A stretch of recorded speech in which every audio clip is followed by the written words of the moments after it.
Wow, I'm astounded right now.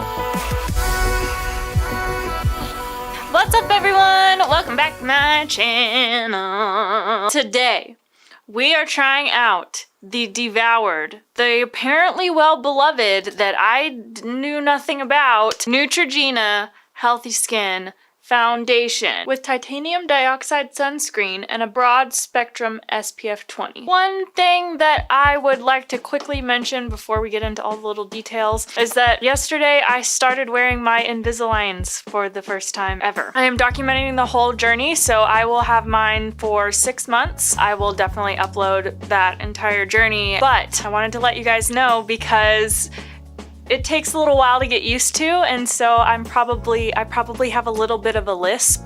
Sometimes I notice it, sometimes I don't. You guys will probably notice it more than I do. So I have the information pulled up here on my phone. This is the Neutrogena website. Under the benefits section, it says that our silky, lightweight formula provides flawless makeup coverage for a perfectly natural look. Broad spectrum SPF 20 formula with an exclusive antioxidant blend works to visibly improve luminosity, tone, and texture for healthier looking skin. And then on the how to use section, it says shake well, apply before sun exposure. For a flawless look, dab makeup lightly onto face, then blend using gentle strokes in and upward and outward. So in and upward and out.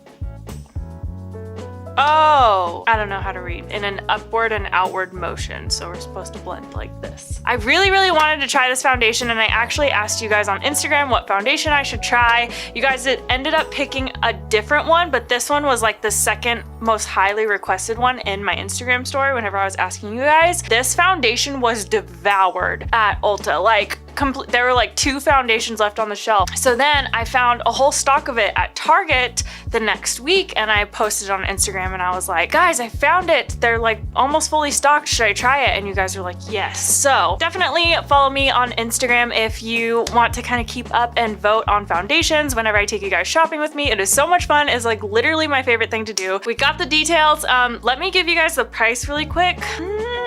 Oh, lots of 5-star reviews. Okay. First choice for years, Lisa said. Oh, somebody said that they broke out real bad after using it though. On the Neutrogena website, it is $14.59. Let's see where it runs, because I learned over my past couple videos that prices can vary quite a bit from store to store. So we are going to check prices in other stores. Looks like it's $15.49 at Walgreens. Wow, it's $12.77 at Walmart. So it looks like you can actually save a little bit. Let's see how much I got it for at Target. It is $9.39 at Target. That's what I thought. I was like, I thought it was under $10 at Target. So you're literally saving like $4. So definitely go to Target to get this. I have the shade Classic Ivory 01, which is the lightest shade, and as you can see, it is not that light. This has 14 shades, so it does not have, you know, do I even have to say anything? We're just gonna move on. Woohoo! That came out really fast. Okay, I didn't even have my foundation brush prepared. Hold. All right, I'm just gonna use the little, I haven't used this guy in a while actually, the little Sephora Pro Core Diffuser. Oh my gosh, I didn't even put primer on. I'm gonna apply this primer from Givenchy. This is a color correcting primer. Now, like always, we are going to prime and set one side of the face and then just apply the foundation on the other side of the face. That way we can see how it lasts by itself. And I'm just gonna take a tiny bit of primer on the side. I'm trying a green primer right now because I deal with surface redness. If I can cut down on that redness at all before I apply my foundation, then I like to, because then I don't feel the need to apply as much product, you know? So now I'm just gonna use my Sephora Pro Core Diffuser, that one, all over my hand. I can't believe this is the lightest shade. This looks so orange. Look at that. Okay. Yeah, definitely. It's not bad, but it's definitely a little bit off.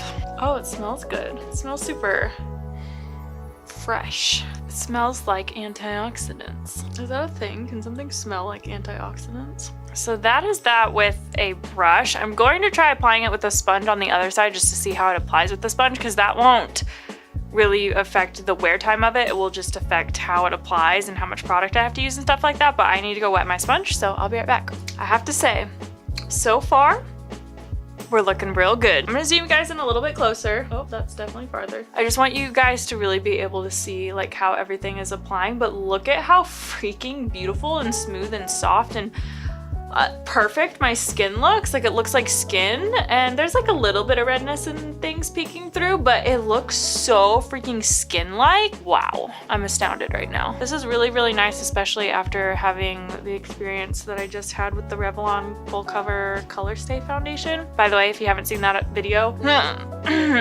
that's all I can say about that video. Oh, but I do share how I prep my skincare in that video. So like how I prep my skin before I put on makeup. So it does have some positives in there for sure. Wow. Oh my goodness. I am astounded right now. Quite honestly, like really impressed. It does feel a little bit sticky, like it's definitely not going matte at all. Look at this. Are you kidding me right now? This is beautiful. That was so easy to apply. It looks so freaking beautiful on the skin. It's definitely not going to be a full coverage, but it is kind of sitting in that medium range. Like, I wouldn't call it a sheer because it's definitely covering my redness. It layers super, super nicely. And I don't feel like I had to use like a huge amount of product or anything like that. I don't think that I have loved the way that a foundation has looked on me this much in a long time. Okay, I'm gonna apply a little bit of my Laura Mercier Flawless Fusion Concealer. This is what I use as my color corrector, and I just apply a little bit right in here. Just helps to kind of color correct a little bit. Fun story, whenever I was a little kid, I remember vividly, my mom took me to the doctor because she was concerned about the dark circles underneath my eyes. And I think, honestly, it would probably be a good idea for me to cut dairy out of my life, or at least to a very, very minimum, because what the doctor said is they were like, it's probably, they didn't actually test me, but they said it's probably like a mild milk allergy. Should probably look into that, you know? I just don't like going to the doctor. Is anybody else like that? Like, I put off going to the doctor like nobody's business. I'll be laying on my deathbed and I'll be like, this is fine. I'm fine. I don't need to see a doctor. I'm just gonna die, you know? All right, I'm just gonna apply a little bit of my Tarte Shape Tape. By the way, if you like the beauty blenders and you haven't tried the Real Technique sponge, oh my gosh, I believe it's just as good. They are slightly different. I would say that the Real Technique sponge is a little bit more dense. Love, love, love the Real Technique sponges. Okay, so for this side, I am going to set my under eyes and sweep a light amount of powder all over the face. And then this side, I'm just going to set right in here on the under eye. I'm just gonna take my Laura Mercier Loose Translucent Setting Powder. And this one, bring that all the way down to the corner of the nose like I normally do. This is what I do on a daily basis because foundation really, really separates around my nose. I'm just taking a little bit onto my eyelid. Now I'm just gonna take a tiny amount and I'm just going to set the under eye here because if I don't, my mascara will smudge, so I have to set my under eye. All right, so now I'm just gonna take a little bit of the MAC Studio Fix powder and just a tiny amount. I'm just gonna press that over the rest of my face here. I almost don't want to do this because I just absolutely love the way that my skin looks with this foundation. I don't want to put any powder over it, but I do want to see how it lasts with powder. But I'm really, really excited to see how it lasts without powder because I would love to wear this foundation without any powder. Even if it means that I have to like touch it up a little bit, I don't know. I just feel like it has such a beautiful freaking finish. Okay, so now I'm gonna just go off camera really quick, put on the rest of my face, and I will see you guys in my midday check-in. Right now it is currently 3:58, so basically 4 o'clock, so we'll just clock it to 4. So I will do a check-in probably about 3 to 4 hours in, and then one more check-in at the end of the day to see how this is lasting. I am like so freaking excited right now. You guys, oh my gosh, this foundation could not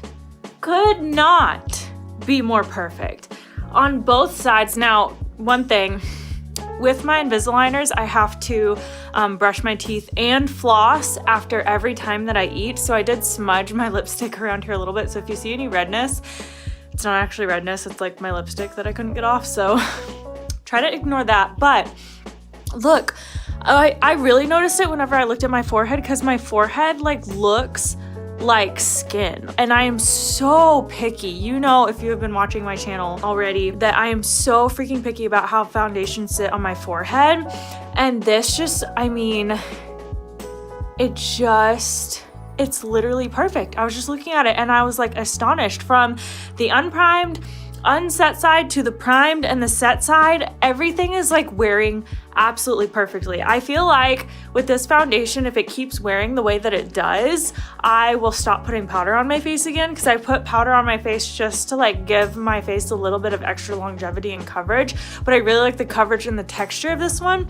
And so I feel like I will probably stop putting powder on my face except for my under eyes, because I just am absolutely, I get it now. Like I totally get it why the foundation was absolutely devoured at Ulta, because this is incredible. And I had a good feeling about this foundation, but you know, you never know for sure. And so we still have several hours left in the day though, but it's been a while. It's 8:21 now and it was like 4 o'clock. So it's been over 4 hours since, was it 4 or 5? Yeah, so it's been over 4 hours since I've been wearing this and everything still looks absolutely amazing. And I've been in the kitchen like cooking and stuff like that, so I am astonished so far. Let's see how this looks at the end of the day though. There's still several hours left in the day. I'll probably be wearing this for at least another 4 hours. So see you in just a minute. All right, guys, so it is the end of the night and my lipstick is coming off, my lashes are coming off, but my foundation is going strong. To be quite honest, oh my gosh, I'm just as obsessed as I was from the beginning. Okay, so here is a nice up close look because we want to get down to the nitty gritty, right? So on the unprimed and unset side, it has actually started to get quite patchy, especially where like my bronzer was. Like you can see it starting to patch up here. I actually scratched my chin earlier, so that's totally my fault. But yeah, just like right in here, it has gotten a little bit patchy where my bronzer is. Like it's just gotten a little bit blotchy, and it has definitely worn off a little bit around here. Forehead looks absolutely amazing. I think the best that my forehead has ever looked at the end of the day with any foundation. Oh my gosh, I am absolutely obsessed. Like what the heck? Obviously I have a lot of expression. I need Botox. On the primed and the set side, now I can see in the camera that it's picking up a little bit of patchiness here, but I was resting my hand like this here, so I feel like it's more from that than it is from the foundation. It has definitely worn better on the primed and the set side. The corners of the nose are really some of the best I've ever seen my foundation wear in the corners of my nose. I actually kind of like the way that it's worn on the unprimed and unset side because it feels like it's just worn off very naturally. And then on this side, I don't know, I just like it on both sides, honestly. I feel like I could totally get away with either. Unprimed, unset side has definitely gathered a little bit more glow throughout the day. However, this side has pretty much stayed exactly the same. Like it hasn't gotten super oily or anything like that. It's actually really freaking nice. Overall, you guys, I mean, I feel like it looks like my skin, it feels like my skin, it does not feel heavy whatsoever. It's loaded with antioxidants apparently, and it has an SPF of 20. I do prefer an SPF of at least 30. I prefer a 50, so 20 is not a lot. So I'll probably still wear my Shiseido SPF underneath it, but still, it has an SPF. I really honestly feel like this is going to be my new everyday foundation. That is how much I love it, and that is a big deal for me. If you are new to my channel and you go back and you watch some of all my past wear tests, it's not like every video I'm like, oh my gosh, yeah, this is a great foundation. No, there's a lot of videos where I'm like, I feel very neutral. There's a lot of videos where I'm like, absolutely not. This foundation does not work. So for me to like really be excited about a foundation when most of the time I feel pretty neutral about foundations is really saying a lot, especially at the price of, I believe I got it around $10 from Target, and then it varies from like $14 to $15, $13 around there depending on where you go. I say no matter what, $10 to $15.50, it's absolutely worth it. And I do think that this would be good from normal, combination, oily, sensitive. Like I really think this will be good for everyone. You just want to maybe prep and set it a little bit differently. If you're super dry, do not set it with a setting powder. And if you do do very, very light amount of powder and maybe use a hydrating primer. If you are oily, definitely either use a really good mattifying primer in the areas that you need to control that oil, and or use a really good setting technique like baking to really give some of those oils kind of a cushion to absorb into throughout the day, because it does feel like it gives a little bit of hydration, which is actually good for oily skin. You want hydration with oily skin, trust me, it's good for you. I absolutely love this foundation and definitely think it is worth anybody going out of their way for. This is amazing and I'm so glad that I picked it up. Hit the subscribe button down below and leave me a comment. Let me know what foundation you are wearing right now. That's something that I wonder about people all the time. I'm like, I wonder what foundation they wear. Not in like any sort of negative or judgmental way. It's just like a genuinely like, I'm curious about what their routine is for no reason, because I am obsessed with beauty. So go ahead and check out this video right here where I talk about the new Revlon full cover foundation, and oh my gosh, I don't need to say anything, just check it out. It's a video, and I will talk with you guys down in the comments. Bye.